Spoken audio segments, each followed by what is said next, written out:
Graça e paz, boa noite, que Deus a todos abençoe. E dando continuidade à nossa breve apresentação de algumas declarações doutrinárias em relação à pessoa do Espírito Santo, a sua relação com as demais pessoas da Trindade, né, o relacionamento do Espírito Santo com o cristão, né, com a palavra de Deus e qual deve ser o nosso relacionamento, o nosso envolvimento com a pessoa do Senhor Espírito Santo, né, na busca de uma plena comunhão com o Espírito Santo de Deus. Fizemos uso aqui da teologia elementar do Bancroft, que apresenta uma série de temas, né, já já separados, assim, são resuminhos bastante interessantes, porque nesse ponto pareceu-me importante dar uma antecipada nas questões doutrinárias. Pessoalmente, eu acredito, e há de fato uma carga espiritual no material teológico bastante interessante. Existe espiritualidade na doutrina, né, nas verdades da palavra de Deus, ainda que fazendo uso de uma linguagem filosófica ou teológico-filosófica. Há sim espiritualidade, sim. Há muita convicção, há muita fidelidade a Deus e há uma busca intensa, né, por extrair do texto sagrado as verdades fundamentais de maneira a auxiliarem na edificação, no fortalecimento da Igreja de Cristo, das nossas vidas. O apóstolo Paulo, ao escrever aos Gálatas, fala do fruto do Espírito Santo. É uma abordagem que eu já fiz, Gálatas 23 e 24, mas não fiz necessariamente com base em material teológico, né? Diz assim, Gálatas 22, 23, capítulo 5. Entretanto, o fruto do Espírito é amor, alegria, paz, paciência, benignidade, bondade, fidelidade, mansidão e domínio próprio. Contra essas virtudes não há lei, não há condenação para a pessoa que busca essa vida de comunhão com o Espírito Santo, permitindo que o Espírito Santo produza nessa vida os seus bons frutos. E, e para deixar claro, né, que nós não estamos aqui inventando pensamentos, ideias, não estamos pretendendo inovar absolutamente nada. Nesse ponto eu quis trazer algum material, ainda que breve, simplesinho, mas fala aqui o teólogo, o professor. Toda verdadeira beleza de caráter, toda semelhança com Cristo em nós, é operação do Espírito Santo. Ele é para o crente cristão o que a seiva é para a árvore, a fonte da vida e do poder produtivos. Vamos repetir aqui, né? Em relação ao fruto do Espírito Santo. Toda verdadeira beleza de caráter, toda semelhança com Cristo em nós, é operação do Espírito Santo. Ele é para o crente cristão o que a seiva é para a árvore, a fonte da vida e do poder produtivos. O fruto aqui referido não é o serviço cristão nem a conquista de almas, embora isso necessite ser frisado. O fruto do Espírito aqui referido é o fruto do caráter cristão, né? Então, quando nós falamos de espiritualidade, de maturidade, né, de uma vida de comunhão com o Espírito Santo, a comunhão do Espírito Santo com vistas à formação do caráter cristão, não é uma ideia nossa, não inovamos, não criamos absolutamente nada. Expressamos algumas coisas, muitas coisas, com a nossa linguagem, né, de acordo com a memória, porque não memorizamos livro por livro, né, de forma sistemática e objetiva, porque isso não faz sentido. Não pretendemos nos tornar assim um homem-livro, tá? Ao longo dos anos estudamos, estudamos, estudamos, e conforme vamos aprendendo, conforme vamos assimilando, temos a oportunidade, né, mediante a apresentação do texto escriturístico, do texto da palavra de Deus, né, através da memória, de buscar alguns conceitos, algumas ideias, informações, conselhos que consideramos importantes. Por quê? Porque passaram a fazer parte da nossa vida também ao longo de quase 30 anos, ao longo de quase 30 anos, né? Se tivéssemos nos dedicado um pouco mais, teríamos muito mais a apresentar. Mas aqui, o mestre, o doutor aqui, o teólogo, ele continua falando. O fruto não consiste em algum exercício enérgico. Não é a realização laboriosa a fim de produzir alguma excelência. É antes o resultado normal e natural de uma condição sadia, falando do fruto do espírito, né? O amor, a alegria, a paz, a paciência, a benignidade, a bondade, a fidelidade, a mansidão e o domínio próprio, coisas, virtudes contra as quais não há lei, né? O que é isso? O que isso expressa, né? E ele fala aqui, ó, o fruto é antes o resultado normal e natural de uma condição sadia. Se a alma estiver com saúde e o Espírito Santo a preencher, então haverá fruto. Se a alma estiver com saúde, se o nosso ser, né, se a nossa alma, se o nosso espírito estiver saudável, não está falando do corpo, está falando do nosso ser, do nosso ente espiritual, estiver saudável, e se o Espírito Santo nos preencher como ele pretende fazer, como ele deseja fazer e realizar, o fruto do Espírito é uma consequência natural. Não há que se ter um desespero ou um empenho acima do normal para que a nossa vida produza o fruto ou os frutos do Espírito Santo. O fruto é a consequência natural de uma vida espiritual saudável, de uma vida espiritual voltada a Deus, dependente de Deus. Por isso que nós falamos da espiritualidade, dos exercícios espirituais, né? De uma dedicação mais intensa à comunhão com o Espírito Santo, é um meio de cura. É um meio de cura, é um meio de cura, é o meio pelo qual o Espírito de Deus, agindo no nosso íntimo, na nossa vida, no nosso ser, ele produz a cura, porque ele produz o fruto do Espírito Santo. Até que ponto isso pode se revelar ou se manifestar? Até que ponto a graciosa bondade, misericórdia, amor e compaixão de Deus assim o permitir. Pelo que entendemos, não há limites para a atuação do soberano e amoroso Espírito de Deus. Há uma dificuldade de voltarmos as nossas vidas para essa realidade, para essa verdade. Por isso, não nos comprometemos aqui com uma ideia de espiritualidade, né, como do chamado misticismo. Até na questão do misticismo, há um misticismo, uma mística cristã. Há uma mística cristã. Outrora chamada mística, né?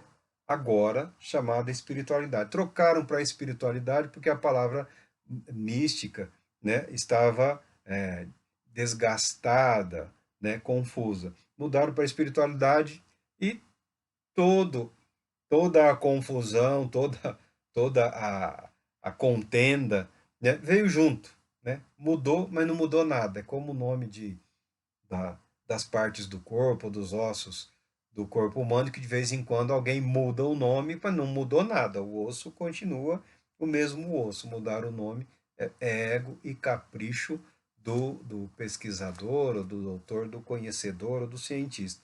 Também em relação aos teólogos, aos cristãos, né, as pessoas de vida consagrada, né, acharam por bem mudar, mudou e se deu mal, não resolveu nada, criou um problema maior, porque parece haver duas áreas distintas. Tanto é que a questão da espiritualidade, da religiosidade, da mística, né, ela permanece até hoje, que nos debates que ocorreram no passado, aqui no Brasil, com vistas à formulação do ensino religioso, né, alguns queriam que a matéria se chamasse espiritualidade, né, e não necessariamente ensino religioso, né, como algumas universidades têm as cadeiras de espiritualidade lá, né, e com vistas, com viés acadêmico para essas questões. né? Mas nós estamos aqui no feijão com arroz, na simplicidade do nosso conhecimento, nas limitações do nosso vocabulário, né?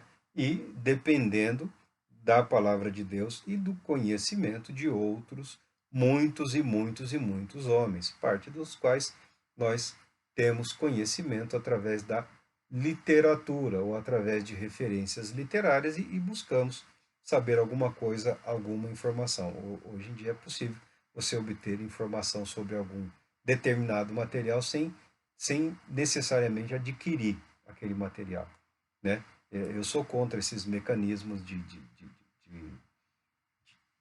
subtrair, né, a produção acadêmica de quem quer que seja, né? Sempre procuramos adquirir o material ou consultar as fontes disponibilizadas. E se estivéssemos fazendo um trabalho, uma produção literária, estaríamos usando uma bibliografia, né, com fartas referências. Mas como o trabalho, o propósito nosso é com vistas a uma reflexão, né, com vistas a uma reflexão, ainda que com alguma preparação, né, estamos ampliando agora, estamos intensificando a questão da preparação em detrimento da memória, né? Mas, então, como não é um trabalho escrito, nós fazemos algumas referências aqui, algumas citações, como estamos fazendo aqui no caso do Bancroft, uma teologia, é um esboço, né? É um esboço de uma teologia sistemática, mas que nesse momento é importante frisarmos que o que temos apresentado aqui, não estamos apresentando como se fosse um material ou um conteúdo inédito. Cada ponto, cada questão, cada desenvolvimento terá a apresentação das origens, das fontes, do material que nós consultamos e faz parte dos nossos estudos, dos nossos devocionais, né? Então, o objetivo é deixar claro, né, que não estamos tentando inovar absolutamente nada, né? O fruto do Espírito descrito é, na realidade, o retrato do caráter de Jesus Cristo. O fruto do Espírito descrito pelo apóstolo Paulo em Gálatas, né, é, na realidade, o retrato do caráter de Jesus Cristo. Né? Daí nós falarmos, né, da, da grande dificuldade do cristianismo de hoje, né, que os adversários ou os indiferentes à fé cristã não reconhecem, têm grande dificuldade em reconhecer a pessoa de Jesus Cristo através do testemunho das diversas identidades cristãs sobre a terra. Esse é o ponto. Esse é o ponto. A espiritualidade que tem sido apresentada, na minha opinião, também, né, tem sido apresentada em muitas situações como uma espiritualidade corrompida, corrosiva, que não expressa a verdade do Evangelho de Jesus Cristo. Haja vista termos hoje, né, na a igreja cristã, pelo menos alguma parte, eu conheço um homem fantástico na história da igreja no Brasil, né, um cara tremendo, uma mente fantasticamente trabalhada por Deus, pelo Espírito de Deus. Ainda assim, na história da vida dele, nós percebemos que há uma certa proximidade com um autoritarismo, e com fenômenos hoje que nós estamos vendo aí, né, que arrastaram para suas fileiras muitas igrejas, muitos líderes, né, muitas pessoas que acham que o cristianismo é compatível, como o neonazismo, né, como os grupos de supremacistas, né? Agora nós temos supremacista branco, temos supremacista negro, temos supremacista pardo, temos supremacista vermelho. Os supremacistas, né, foram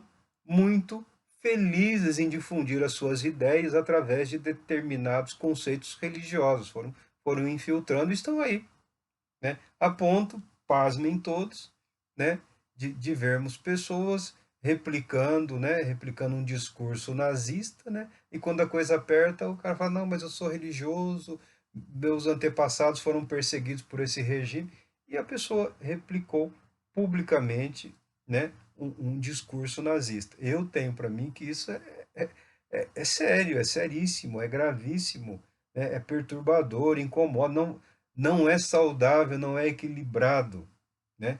Como o cristão se deixou envolver por pensamentos, por ideologias, por supostas filosofias de supremacias, de ódio, de teorias de aniquilação de grupos, de pessoas, de indivíduos, né?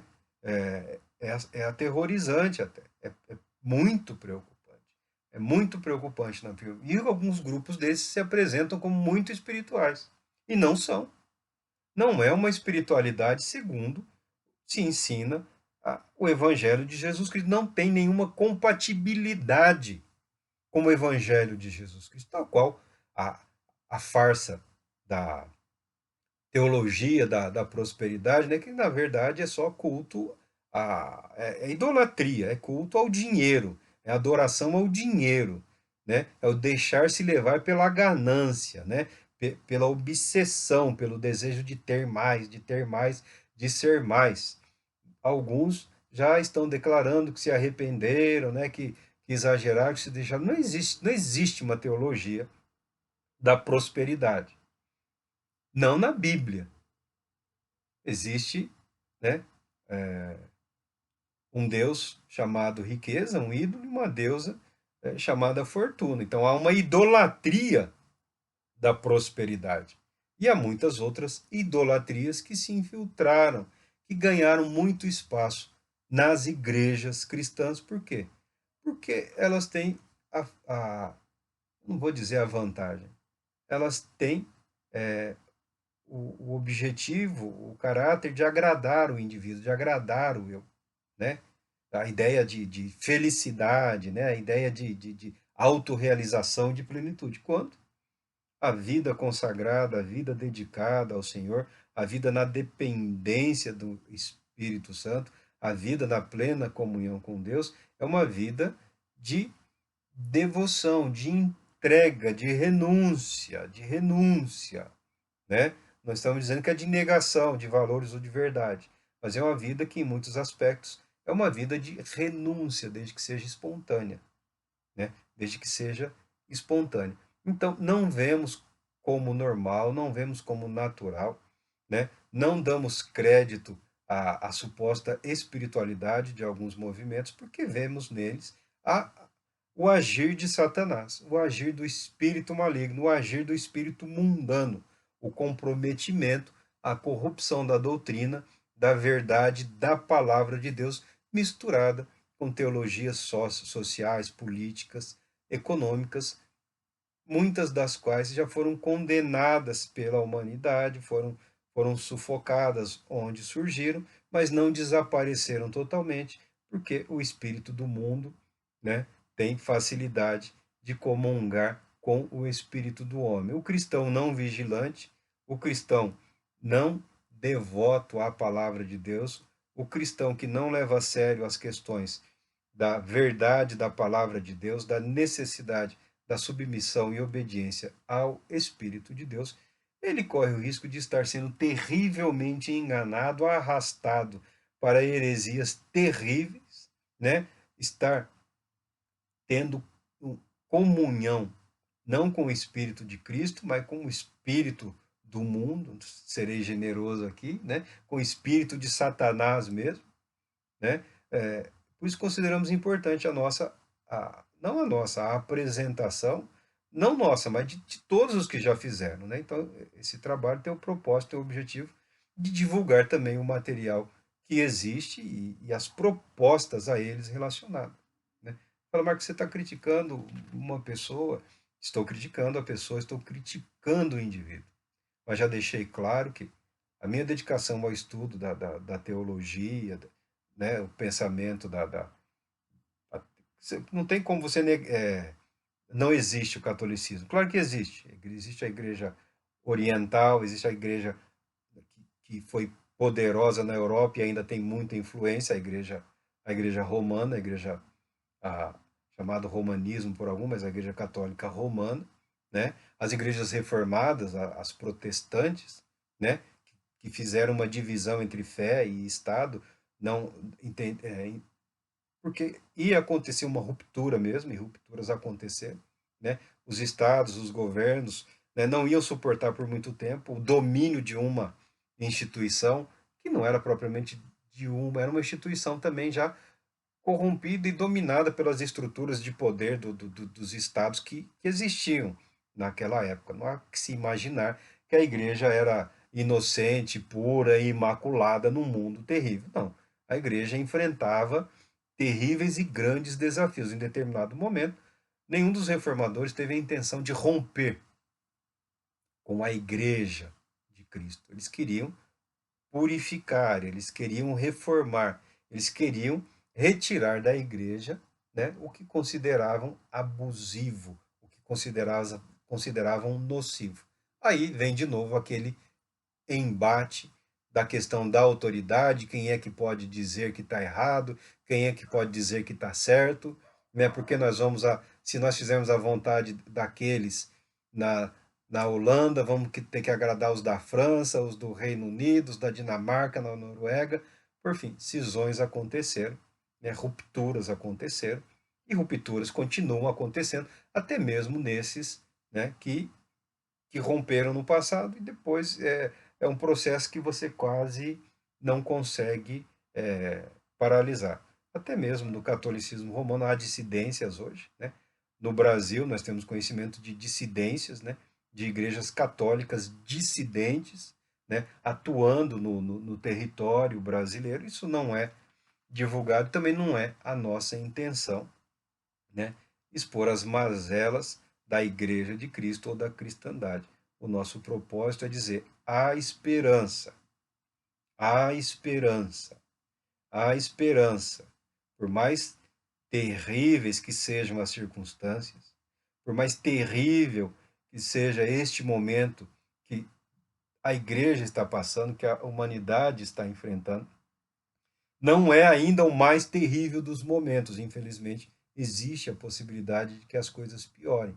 O nosso clamor a Deus, a nossa oração a Deus, é que Ele tenha misericórdia e que Ele acorde a igreja, que o Espírito Santo desperte a sua igreja, para que a igreja de Cristo decida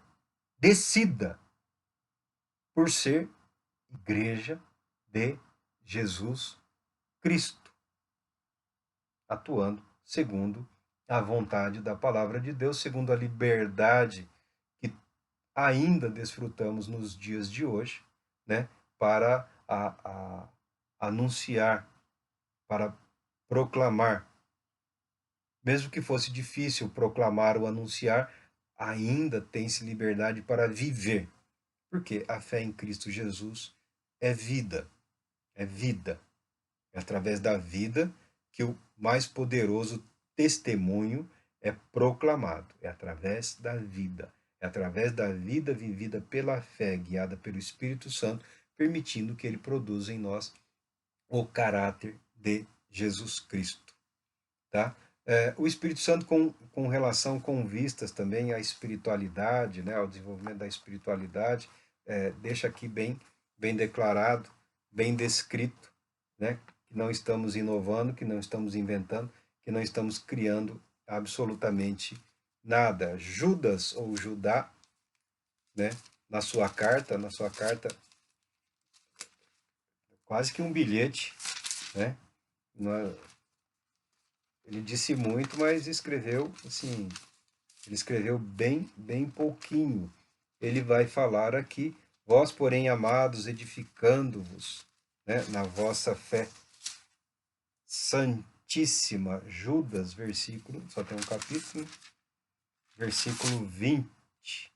Vós, porém, amados, edificai-vos na santíssima fé que tendes, orando no Espírito Santo. Vós, porém, amados, edificai-vos na santíssima fé que tendes, orando no Espírito Santo. Ou seja, tudo nos foi dado, tudo nos foi dado. Precisamos aprender a crescer, né? A permitir que o edifício seja construído, porque o fundamento já nos foi dado. A versão mais antiga diz: vós, porém, amados, edificando-vos na vossa fé santíssima, orando no Espírito Santo. Essa outra tradução que temos aqui, ela é mais atualizada e muito bonita. O Espírito Santo e a vida de oração. Vejamos o que fala aqui, né? O Espírito Santo é o grande diretor de oração, e somente a oração feita no Espírito é aceita e respondida. Ele examina e põe à prova os motivos de nossos pedidos. Ele sugere os assuntos de nossas petições. Ele se encarrega de toda a misteriosa maravilha da oração no íntimo, expressa em palavras ou em gemidos inexprimíveis. Ele compreende a vontade de Deus para conosco, os planos traçados por Deus a nosso respeito, o serviço que podemos prestar aceitavelmente a Deus. Para nós, o dia seguinte, o dia de amanhã, ou a hora seguinte, né, estão velados.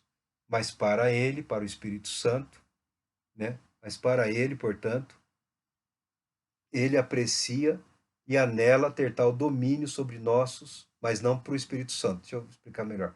Para nós, o dia de amanhã, a próxima hora, a próxima semana, o nosso futuro, o conhecimento do nosso futuro está oculto, nós não sabemos. Algumas pessoas vivem correndo para cima e para baixo, arriscando e lança isso, aquilo e tal, tentando adivinhar, tentando prever, balela.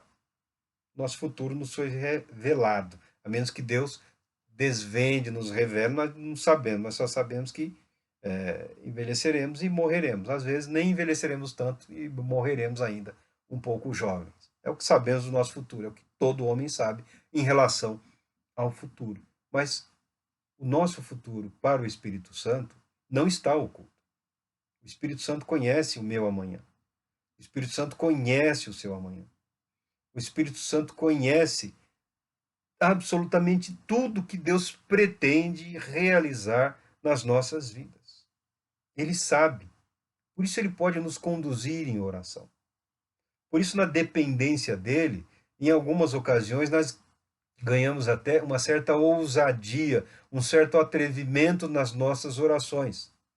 E nas nossas convicções normais, jamais falaríamos ou diríamos palavras ou elevaríamos pensamentos, né, daquele porte. Mas quando nos permitirmos ser conduzidos, guiados, trabalhados, tratados pelo Espírito Santo, a nossa própria vida de oração não fica limitada à nossa agenda, à nossa rotina de oração, aos nossos alvos de oração. O Espírito Santo passa a ter liberdade para nos conduzir segundo a soberana vontade dele. A questão de sermos úteis, usados por Deus, pelo Espírito de Deus, a começar pela vida de oração, conforme a palavra de Deus declara em relação à igreja de Antioquia, né, que eles serviam a Deus orando, serviam a Deus orando, serviam a Deus orando. Está aí um ministério, está aí um serviço que todo cristão pode realizar, que todo cristão está apto a realizar. A oração, a oração, a oração, guiado pelo Espírito de Deus e guiado pela palavra de Deus. Tá? Ele compreende a vontade de Deus para conosco, os planos traçados por Deus a nosso respeito, o serviço que podemos prestar aceitavelmente a Deus. Para nós, o dia seguinte ou a hora seguinte estão velados, mas não para ele. Portanto, ele aprecia e anela ter tal domínio sobre nossos pensamentos e desejos, que ele possa, que o Espírito Santo possa, desimpedido, sem nenhum impedimento da nossa parte, dirigir aquelas orações que sabe estarem em conformidade com a vontade de Deus, as quais, por isso mesmo, serão respondidas. Né? O teólogo aqui está citando outro teólogo aqui. Como esse livro é um resumo, eu tenho grandes dificuldades de localizar as referências, porque eu não sei se foi a editora, né, motivo de economia, eu não tenho uma referência objetiva das citações feitas pelo escritor. Só o sobrenome aqui, né, fica difícil localizar, né, quem são esses homens, a vida desses homens e o momento em que se foi abstraído esses conceitos e essas verdades. Tá? É a mediação de Cristo perante o Pai e a mediação do Espírito Santo perante nós que dá esse alto privilégio de orarmos em nome de Jesus, conforme está escrito. Porque por ele ambos temos acesso ao Pai em um Espírito. Está aí a chave. Está aí a chave. Está aí a motivação. Está aí o convite.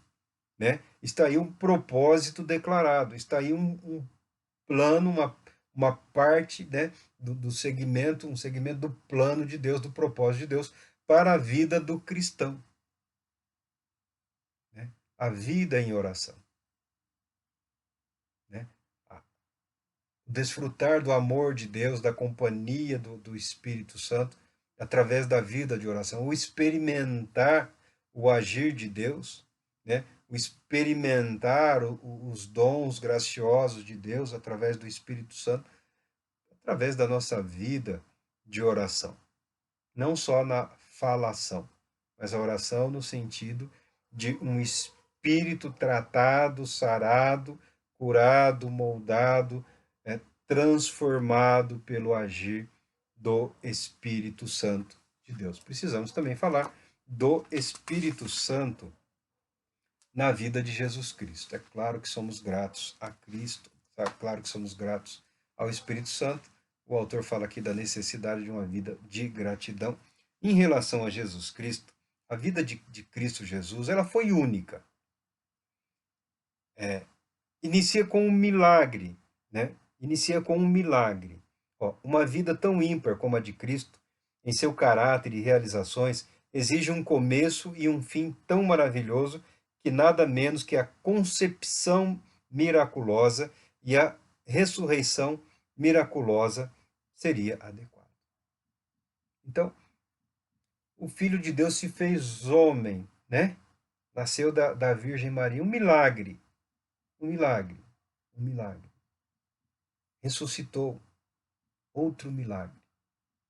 A vida, né, humana de Jesus, o Cristo, o Messias, ela é marcada pela palavra milagre, da concepção à ressurreição. E quem é o agente de tudo isso? É o Espírito Santo. É o Espírito Santo. O Evangelho de Lucas, né, fala, Deus envia um anjo para conversar com Maria. Eu já falei, Maria, mulher fantástica, jovem, extraordinária, fantástica, fantástica. Fé, devoção, submissão a Deus, entrega a Deus, disponibilidade de reconhecer o agente de Deus, de ver-se envolta pela graça, amor e misericórdia de Deus. O anjo disse: descerá sobre ti o Espírito Santo e o poder do Altíssimo te envolverá com a sua sombra. Por isso também o ente santo que há de nascer será chamado Filho de Deus. O Espírito Santo na vida do Filho de Deus, da concepção à ressurreição. Né? O Espírito Santo produziu um corpo humano, o Espírito Santo produziu o corpo humano do Filho de Deus mediante um ato criador. O Filho de Deus chamou esse corpo de corpo preparado, no livro de Hebreus. Era impossível que aquele que é absolutamente santo se revestisse de um corpo que tivesse vindo à existência por geração natural. Se esse tivesse sido o caso, teria ele possuído um corpo maculado com a mancha do pecado. Apesar de ser verdade que Maria possuía um corpo pecaminoso, uma natureza humana pecaminosa, como todos, como os demais humanos, né? O poder da santidade do Filho de Deus repeliu cada partícula de pecaminosidade. O Espírito Santo, ao preparar o corpo, jamais poderia permitir que qualquer coisa profana viesse a entrar no corpo físico de Cristo Jesus. Aqui acabaremos divergindo em algum ponto em relação aos ensinamentos dos católicos, né, que desenvolveram a ideia que não se encontra na Bíblia, né, a ideia da Imaculada Conceição de Maria. Né? Nós aceitamos a Imaculada concepção de Jesus Cristo, milagre operado através do Espírito Santo no ventre da Virgem Maria, tá? Não queremos adentrar a discussões, a temas, né, que não tem fundamento, não tem abrigo no nosso propósito aqui, no nosso escopo, no nosso trabalho. Jesus Cristo, em seu ministério, ele foi também ungido pelo Espírito Santo. Jesus Cristo viveu, mesmo sendo igual a Deus, ele viveu em perfeita humanidade, né? Em submissão a Deus em tudo. Então, o que ele operou, o que ele realizou, foi pelo Espírito Santo. No livro de Atos dos Apóstolos, né, 10:38, capítulo, fala assim: como Deus ungiu a Jesus de Nazaré com Espírito Santo e poder, o qual andou por toda parte fazendo bem e curando a todos os oprimidos do diabo, porque Deus era com ele, porque Deus é com ele, porque Deus é contigo, meu irmão.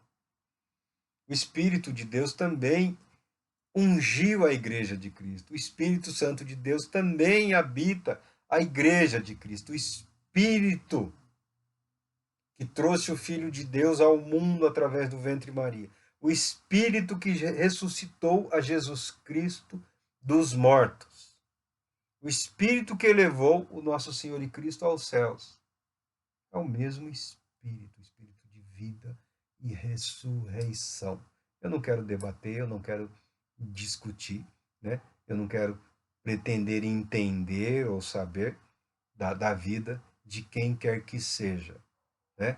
Falamos aqui do que nós conhecemos, do que nós sabemos, do que nos chega através da literatura e o que sabemos ser verdade, né? Da qual temos conhecimento. Eu sei que os dias são difíceis e terríveis, mas nós estamos falando que o cristão tem um privilégio único em relação à humanidade ao seu redor. A pessoa do Espírito Santo, o Espírito da ressurreição, o Espírito da vida, o Espírito da glória de Deus habita na igreja. Nós somos pedras vivas desse santuário, desse templo vivo, né? Da igreja, do corpo de Cristo. O Espírito de Deus habita a nossa igreja. A nossa entrega a Ele, a nossa submissão a Ele, a nossa adoração a Ele, assim como a nossa adoração ao Filho e ao Pai, porque nós adoramos a Deus em Trindade, há de se revelar útil, proveitosa e necessária para o enfrentamento, né, dos acontecimentos presentes e futuros, para que a igreja não seja mais humilhada, para que o nome do nosso Senhor Jesus Cristo não seja ainda mais humilhado do que já foi, do que já tem sido, por homens e mulheres, por instituições, por perspectivas de vida e fé que expõem ao ridículo o nome do nosso Senhor e Salvador Jesus Cristo, né? Precisamos voltar à postura de que Ele é o Senhor e Deus, Ele é o Senhor e Cristo. Dele nós dependemos. Nós não estamos fazendo nenhum favor para Deus. Nós não estamos prestando nenhum favor para Cristo ou para o Espírito de Cristo em decidirmos por uma vida de submissão e dependência ao Pai, ao Espírito de Deus e à Palavra de Deus. Essa é a nossa apresentação, né, com vistas à pessoa do Espírito Santo, né, no nosso pequeno projeto, né, de desenvolvimento, de apresentação, de reflexão com vistas à espiritualidade. Aqui está o Dr. Strong, eu gosto, é uma leitura muito boa. Eu quero pegar aqui só um tema, tá? Só um tema da teologia que ele apresenta aqui na sua introdução, a questão do misticismo ou do verdadeiro misticismo. Lembrando que esse livro aqui foi publicado, né? Foi publicado, acho que em 1906, a edição atualizada da teologia sistemática do Strong, Augustus Hopkins Strong, foi publicada em 1906, tem mais de um século. Então, essas questões menores de terminologia, se é mística, se é misticismo, se é espiritualidade, não alcançam a obra. Não alcançam. Ele está refletindo, né? Ele está trabalhando, ele está produzindo com o material que ele possui disponibilizado naqueles dias. Então, livremente, livremente não, em submissão aí à gramática, aos dicionários, à apresentação, né, do material versando sobre espiritualidade, nós nos apropriamos dos ensinamentos, né, dos teólogos também. E o Strong ele fala, né, ele fala sobre misticismo. Na palavra misticismo, entenda o quê? Espiritualidade. Eu farei também uma leitura. Eu pretendo seja essa uma das últimas leituras de um texto de teologia sistemática, né? Pretendemos trabalhar o material, para isso estamos estudando primeiro, vamos ler essas obras aí de novo, né? Estamos fazendo uma releitura do Strong, do Hodge e do Pannenberg, que considero que em relação ao Strong e ao Hodge é novinho, né? O Pannenberg, luterano, nosso irmão em Cristo Jesus, né? O filósofo Pannenberg. O verdadeiro misticismo, a verdadeira espiritualidade, tá? Aqui ele fala, né? Há uma iluminação das mentes de todos os crentes pelo Espírito Santo. Contudo, o Espírito não faz nenhuma revelação nova da verdade já revelada por Cristo na natureza e nas Escrituras. Ele usa a palavra na natureza, eu preferiria a palavra criação. Tá? A obra iluminadora do Espírito é, portanto, a de abrir as mentes dos homens para entender as revelações prévias de Cristo. Como um iniciado nos mistérios do cristianismo, cada crente verdadeiro pode ser chamado místico. Tá? O verdadeiro misticismo é o mais alto conhecimento e comunhão que o Espírito Santo concede através do uso da natureza e da escritura como meio subordinado e principal. Né? A palavra aí ele vai apresentar o místico, o iniciado, né? Tem sua origem na expressão, né, fechar os olhos ou olhos fechados, provavelmente, né, para que a alma possa ter uma visão interior da verdade. Essa é uma ideia que a palavra místico, né, apresenta. Porém, a verdade divina é um mistério. A verdade divina é um mistério não apenas como algo em que alguém deve iniciar-se, mas a verdade divina é um mistério que ultrapassa o pleno conhecimento mesmo para o cristão. A citação de Romanos aqui, 11. Não quero, irmãos, que ignoreis este mistério. Porque ultrapassa o pleno conhecimento? Porque conduz para a eternidade. O mistério de Cristo, o mistério revelado da vontade de Deus em Cristo Jesus para com a humanidade, conduz à eternidade. Por isso, ultrapassa, a verdade desse mistério ultrapassa o nosso conhecimento, porque ela conduz além, tá? Ele cita aqui que os alemães têm a palavra mystique, ou mystic, com um sentido favorável, e misticismos como um sentido desfavorável, correspondendo, respectivamente, ao nosso verdadeiro e falso misticismo. O verdadeiro misticismo é sugerido em João 16:13, a verdadeira espiritualidade. Aquele espírito da verdade vos guiará em toda verdade. A verdadeira espiritualidade, o verdadeiro misticismo é ser guiado pelo Espírito de Deus, é desfrutar da comunhão com o Espírito de Deus. Né? Deus, a dispensação do mistério, Paulo aos 1 Coríntios fala, Deus nolas revelou pelo seu Espírito. Né? Alguma citação aqui de um pensador, né? Sempre que a verdadeira religião revive, há um clamor contra o misticismo, isto é, na verdadeira religião há uma busca pelo pleno conhecimento, pelo conhecimento mais elevado, uma comunhão, uma atividade através do Espírito de Deus no coração, no coração, na alma, no espírito, na mente, no íntimo do ser humano. A verdadeira religião abandona o falso misticismo e nos conduz ao verdadeiro, a verdadeira espiritualidade. Né? A acusação contra Paulo de que ele estava louco quando estava apresentando o Evangelho, falando da ressurreição no livro de Atos dos Apóstolos, né? E ele faz um jogo de palavras dizendo: se enlouquecemos, é para Deus. Harnack aqui fala do misticismo como racionalismo aplicado à esfera acima da razão. Ele deveria, segundo Strong, né, ter dito razão aplicada à esfera acima do racionalismo. Tá? Por que você precisa de bons filósofos? Por que você precisa de bons teólogos? Por que você precisa de bom material? Para não ficar preso na falácia, no jogo de palavras de um ou de outro.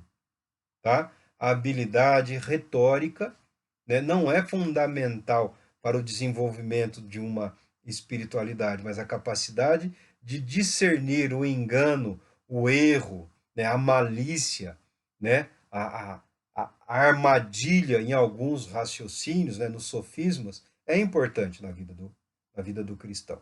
Né? Sua doutrina fundamental é a unidade de toda a existência.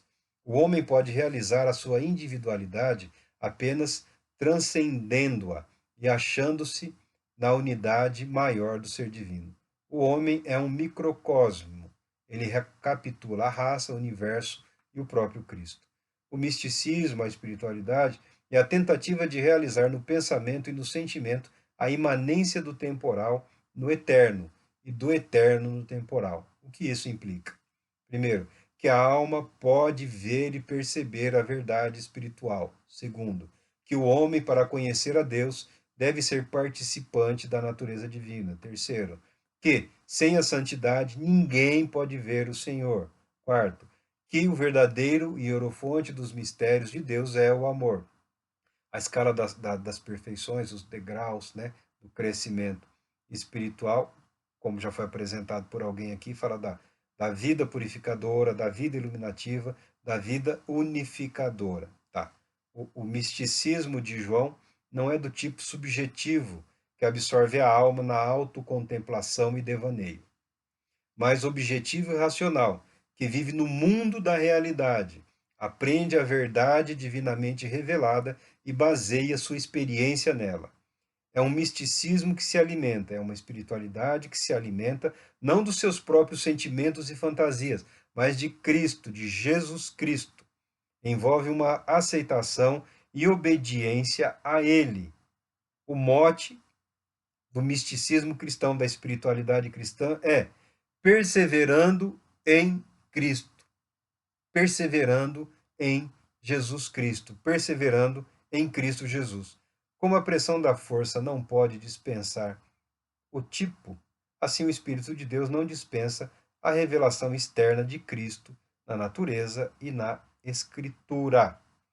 A palavra de Deus é uma forma ou um molde ao qual o Espírito Santo nos entrega quando nos recria. A citação de Romanos: obedecestes de coração a forma de doutrina a que fostes entregue. A palavra de Deus é uma forma ou um molde ao qual o Espírito Santo nos entrega quando nos recria, no novo nascimento. Está aqui também um texto, um material no qual nós nos baseamos, né? Quando ingressamos nessa temática da espiritualidade cristã, da espiritualidade bíblica, da espiritualidade necessária e suficiente.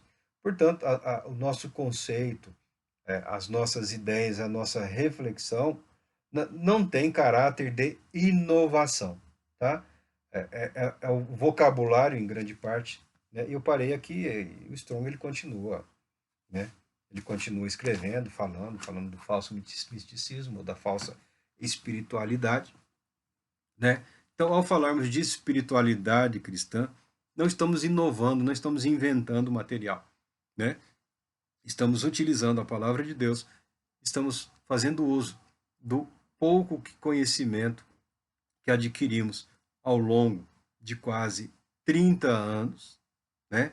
30 anos, a maior parte dos quais, né, estivemos na companhia de algumas centenas de livros, né, de algumas centenas de livros da, da palavra de Deus, né, dependendo do amor e da misericórdia de Deus, dependendo do Espírito Santo, né, com poucos recursos, né, com poucos recursos, mas acredito que não estamos afrontando a ninguém que realmente está disposto a enfrentar o tema, a, a permitir que a temática da espiritualidade, né, a verdade das Escrituras em relação à palavra de Deus, ao Espírito de Deus, ao povo de Deus, à Igreja de Cristo como corpo de Cristo, né, acreditamos que não estamos enfrentando, confrontando ou afrontando a ninguém.